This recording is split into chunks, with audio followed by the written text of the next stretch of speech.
All right, y'all ready to have some fun? Yes, sir. Okay, here we go. My presentation of this is my virtual shack tour. All right, working. Ah,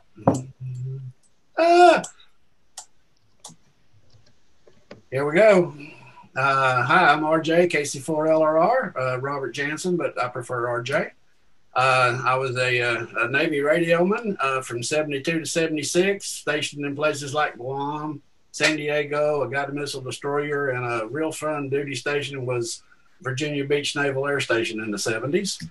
I live in Franklin with my wife Cindy, who is KN4KTF, the two butt dogs, Jake and Elwood, and two cats, Smokey and Fancy Rose. We live a couple of miles west of the Williamson County Ag Center in Green Valley. We've got a 1.16 acre lot, and I got a shed, an RV, and a house, and a fence for the dogs in the back. I've been a WCARES member since fall of 2009. I'd been off HF for a while. Finally bought a rig from a friend of mine. Jack, Jeff, and Dave, and maybe Doug Miller. I don't remember if he was on the first trip to help me get some wire in the air. But after being off the air for 15 years, I was real excited. And Jack said he never had seen anyone that said as excited as I was to get a dipole up. Like Jack said, antennas, and more antennas. The only restrictions I have are from Cindy. Nothing in the front yard or across the house. I can go with that. Antenna number one. I always put my vertical on antenna one because one and verticals go together. This is a 0540 meter ground plane vertical. It has a 30-foot radiator and 6 9-foot counterpoises, and I'm running direct bury coax. That way I don't have to move it when I mow, and it's not hanging through the yard. It's on a 10-foot piece of conduit, 3 feet in the ground, so it's 7 feet above the ground where I can mow and walk under it, and no grandkids can mess with it. This thing's built like a tank compared to some of the other verticals that have little wire counterpoises and 2 little pieces of metal and a screw holding them on. This one has actually got aluminum rods brazed onto the hub, and then the counterpoises go over them and clamp down, and it comes with a Balance Designs out of Texas makes the onions and drop ship them from their place in Denton, Texas. The SWR plot, you can see it's real resonant at 7.210 and below 5 to 1 on the upper bands. So if you got a wide range tuner, it will tune. And I was talking to some guy on the radio that said he tuned his on 80 meters and 160, and I tried it with my Elecraft tuner, and it tuned. I don't know if it would be efficient, but it did tune. Antenna number 2 is my homebrew 80-40-20 dipole. It's made with a Alpha Delta center insulator and end insulator kit, 12 gauge stranded wire, low loss Wireman RG8X coax, and I got paracord running from some trees that actually hold the center insulator up. I could probably tweak it a little, but I'm pretty happy where it's at now because it's below 5 to 1 and 3 to 1 and almost 2 to 1 on the bands I want to talk on. Both of the antennas go to a AB switch that's on the side of the deck, and I got more RG213 direct bury going to the shack. And the other ones I can hook up a coax and go up on the deck or down in the garage or the camper or the garden shed or wherever I want to go play radio. The pass-through I had to upgrade after we got new windows, so I got some of the vinyl board and got the drill press out and some aluminum stock and all my connectors and build a new board that looks a whole lot better than what the old one did. Other antennas, I got the 6 meter horizontally polarized omnidirectional PAR antenna.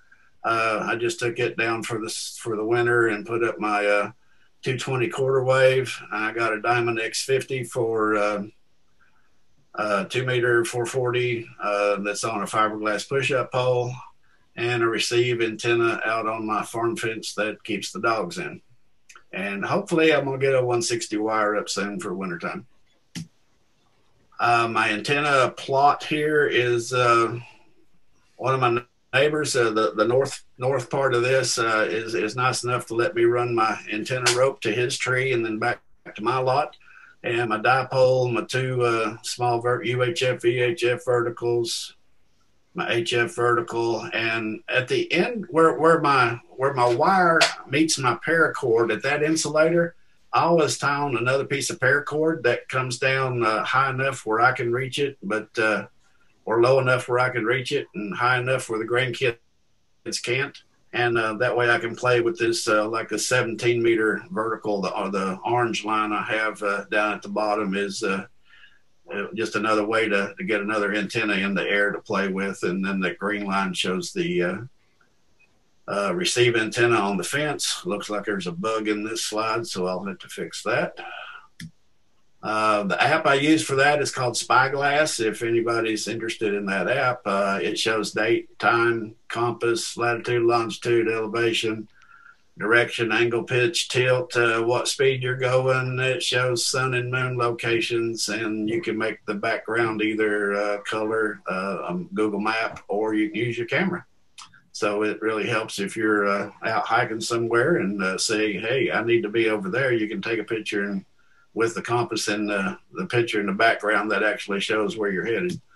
My drop kit.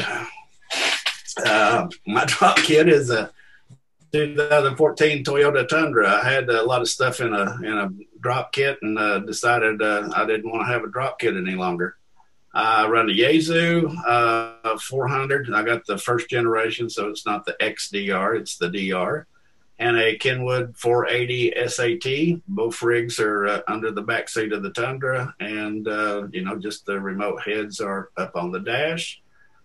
Got a little Tar Heel 2 mounted to one of the places in the bed of the truck where the truck rails mount, and also keep a CW key. And I got a signal link for the 480. And all I got to do is grab my laptop bag if I want to go do some WinLink or something. I also keep ham stick antennas. I just put the Tar Heel back on, so these are kind of extra, or one is none. Yeah, I always say two is one and one is none. So if the Tar Heel goes out, I got ham sticks. My truck bed is got the antenna that Tim was talking about, the Urchi end-fed. That's it, rolled up in the middle with the extension cord and the Mason level line for getting wires in trees. Got multiple dipoles. You can see the winders over on the far side. Ham sticks. I got a 17-meter ham stick dipole, with a mount. A homebrew 17-meter vertical. Gloves, tools, foxhole shovel, hard hat, paracord, cricket basket. Let's go fishing. My go box. My go box for portable ops in POTA is a 20-foot RV equipped with heat, air, queen bed, bathroom, kitchen, microwave, dinette, and I have a 30-amp RV generator that is fueled with LP. Liquid propane tank instead of gasoline, which I really like because there's no gasoline to mess with. My portable radio, I sold my KX3 and that whole setup to help finance the big radio in the shack. And I really love my Eagle for portable ops. It's a 100-watt radio. You can turn it down to 1 watt. It's got a 10-to-1 tuner in it. And if you got a resonant dipole, you don't need it. And for doing POTA, I really like the desk mic. That way I don't have to worry about picking up and holding the mic with one hand. Right below that is the 40-meter dipole built with soda beans parts. I did not make a link dipole. I just built mine resonant for 40 meters. My camper, I had this, the guy in Spring Hill, Affordable Welding and Fabrication, AWF. He made this mount for me. My small fiberglass push-up pole will fit inside the pipe, and the larger one will fit on the outside. And another rig that I sometimes take when I'm camping or something is a Yaesu 847 satellite rig, but it's all band, all mode. It's got a 3-to-1 tuner with it, and the cool thing about this tuner is it's got air variable capacitors instead of relays, and it's got stepper motors that drive them, so it's super quiet. You don't hear all the clicking when you go tune your antenna. RJ Shack, finally, after 30-something slides, here we go. My shack is kid and pet friendly. You can see Jake working on something, Corbin taking a nap on my chest, Fancy Rose, Elwood and Corbin, Ryan, the Pearsons. I'm kind of one of the Elmers for the Pearsons. When they were working the Ham Nation Dayton QSO party, they couldn't both be on one radio. So Ryan came and ran my shack. And plus he had 400 or 500 watts instead of the 100 watts. Elwood napping in my chair as I'm working at the laboratory desk. And Blake came over and worked field day. And then down in the middle, anytime I was net control or alternate net control, the boys came over and learned how to use the spreadsheet for WCARES net. Power in the shack. Right now, I'm just running off of a 30 amp Samlex power supply going into a power gate. My Kenwood HF rig is in the top, and the VHF, UHF is in the middle, rig runner on the bottom. The big middle one with the white tag is the power supply, and then the other one goes to the station backup battery, which is in the bottom left-hand side of the slide. And then the rig runner is over on the right picture, and it's got the input, a blank, my Hall PRAS, my antenna tuner, and my diamond meter for the VHF UHF radio. This is my shack. My shack is full of memorabilia and toys that I get from grandkids and stuff. Got 2 HTs, the Yaesu VX6, the Kenwood D74, AM/FM transistor radio. On the right side of the books is a Hall GM5 that's going to the VHF UHF radio, the diamond meter, station clock, antenna tuner. Next row's got the 2 meter 440 dual band R2D2, my power SWR meter, my Elecraft amplifier, then the GM4 Hall mic that goes to the HF rig, the Hall PRAS, and the power supply, the speaker, a Chinese Army key that I use to key the radio right now instead of the little thing with the red button, HF rig, key paddle. I got the Triple Crown Pearson QSL card, so if you ever work all 3 of them, you'll get a Triple Crown card, and a wireless keyboard for doing PSK and RIDI and stuff with the radio, and my paddle and key. And you can see the little power gate in the bottom right-hand corner of that that page. This is a close-up view of all the equipment and toys, dinosaurs and pigs and stuff. And Buzz Lightyear. This is the operating position. So the monitor is a broke Vizio 24-inch TV that once it gets hot, you cannot change channels or adjust the volume or anything without turning off the power. But hey, it works great for a monitor. So I just built a wooden stand and stuck it in the corner. The 2 Hall speakers attached to the Hall parametric receive audio system are there in front, and the Hall microphone. More memorabilia and stuff on the walls. Let's see. This is the logging station. I use a Mac, so I'm running Mac Logger DX. So this is where I'm sitting right now. Cool stuff. My National Parks on the Air, DXCC, soda, miscellaneous junk. This is my south wall. Has my cigar box guitar, My buddy Frank riding his motorcycle, my solar eclipse picture. I think Jack's got one of those too. And me on my motorcycle, my QSL card box down below, license. Everybody got their license on their wall. My weather station and other souvenirs from places. The east wall has a picture of my buddy Frank's dad in 1951 on a 49 Harley, and more motorcycle memorabilia, my everyday carry bag, my laptop bag, my camping bag, and some camera lenses, my little solar charger, and my 9 amp hour battery for doing portable ops. It doesn't really work good with a 100-watt radio, but it will work good if you're doing 20 or 25.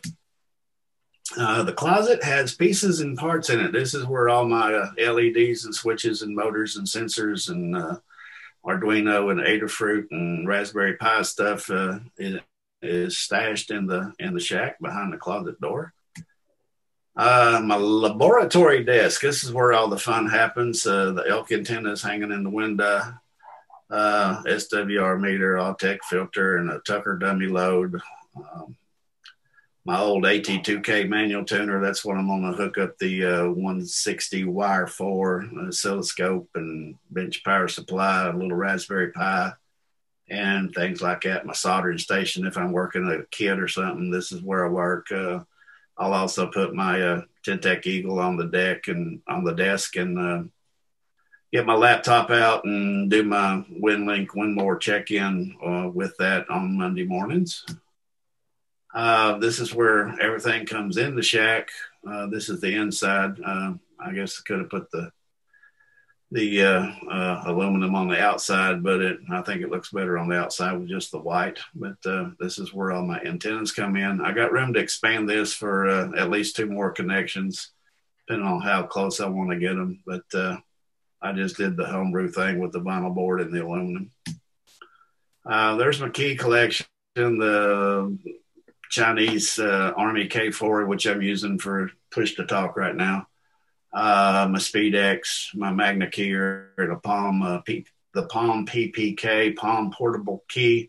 The knob pushes into the metal case, so it's great for portable. The Bencher RJ2, RJ had to have a Bencher RJ. And my Navy Flameproof, which we had a discussion about those, I think, on one of the Tuesday emails. My QSL card from Greeter Falls. There's the back of it. And yeah, there is rumor.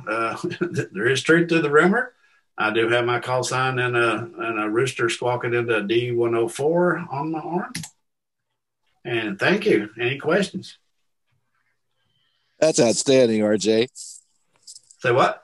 That's outstanding. Thank you for sharing all of that. That's wonderful. Okay. Well, yeah, that's my small shack. It's the smallest bedroom of a 4-bedroom house. I didn't get the bonus room. I tried, but that didn't happen. It looks terrific, and you've got such a comprehensive utilization of space. I think it's just awesome, man. Oh yeah, it's the whole time we were doing the first part of the meeting, Elwood was asleep in my lap, and I had to get rid of him before I started doing my part of it. But, I was glad to see wheels on your Go box. Glad to see what? Wheels on your Go box. Oh yeah, my Go box has wheels. That was my first camper, so we went with I wanted a queen bed and tandem axle and small. So, but it's great for if you want to go do portable ops. And the Kenwood TS890, man, I love this radio. The filters are awesome. The audio is awesome. I got a 2 new ones this week. Monday I got Indonesia as my first 10,000 mile contact. And then Tuesday, I got Taiwan. Super. Yep. Great presentation, RJ. Thank you. Oh, well, thank you, RJ. Glad to do it.